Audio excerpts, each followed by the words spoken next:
এটা হলো বাম ওভারি, এটা হলো ওনার রাইট ওভারি। রাইট ওভারি এই জায়গাটায় এই যে দুটো ফলিকল ছোট, এটা হলো ওনার ইউটেরাস। ইউটেরাসও ভালো। আপনার বাচ্চার বয়স কত? 8 মাস 2 দিন। 8 মাস। ওনার একটা ছোট বাচ্চা আছে 8 মাস 2 দিন বয়স। ল্যাকটেশন অ্যানিমিয়া, ওনার মাসিক বন্ধ।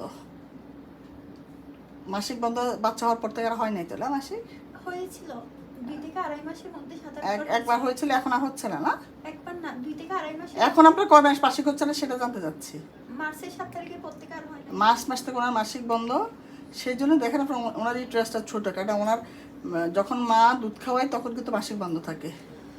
এই যে ওনার ওভারি, লেফট ওভারি, ওনার রিপিটেডলি লোয়ার অ্যাবডোমিনাল পেইন হয়। ওভারিতে তার কোনো, এটা হলো রাইট ওভারি, এটা লেফট ওভারি, দুটো ওভারিতে ওনার কোনো সমস্যা নেই। কিন্তু এই ওভারিও বাদ দিয়ে ওনার একটা জিনিস পাওয়া যাচ্ছে, সেটা আমি একটু দেখাই আপনাদেরকে।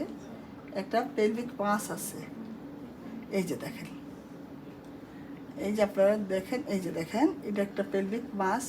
এটা লেফট ওভারির কাছে, এটা লেফট অ্যাড্রাক্সাতে, এবং এটা এই যে এটা একটা ইলোঙ্গেটেড পেলভিক মাস, যেটা ইনকমপ্লিট শেপটা আছে, এটা রিটর্ট শেপ, এখান থেকে শুরু করে এটা এটা এরকম। তো এই ধরনের মাস ওভারের বাইরে, এই ধরনের মাস, এটা আসলে হাইড্রোসালফিক্স। আমার কাছে মনে হচ্ছে এটা হাইড্রোসালফিক্স, এবং এইটা এই কারণে ওভারি কিন্তু আমি আলাদা পাচ্ছি। এটা ওভারের সিস্টা, এটা হাইড্রোসালফিক্স, ইনকমপ্লিট শেপটা পাওয়া যাচ্ছে। যখন অনেক গ্রস হাইড্রোসালফিক্স হয় এরকম রিটর্ট শেপ হয়ে যায়।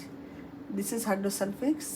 আর ওভারিটা আবার একটু দেখেন আপনারা, এই যে ওভারিটার, এই যে এই যে ওভারি, ওভারি থেকে দূরে কিন্তু হাইড্রোসালফিক্সটা, রাইট সাইডে কোনো সমস্যা নাই। ঠিক আছে, হাইড্রোসালফিক্স।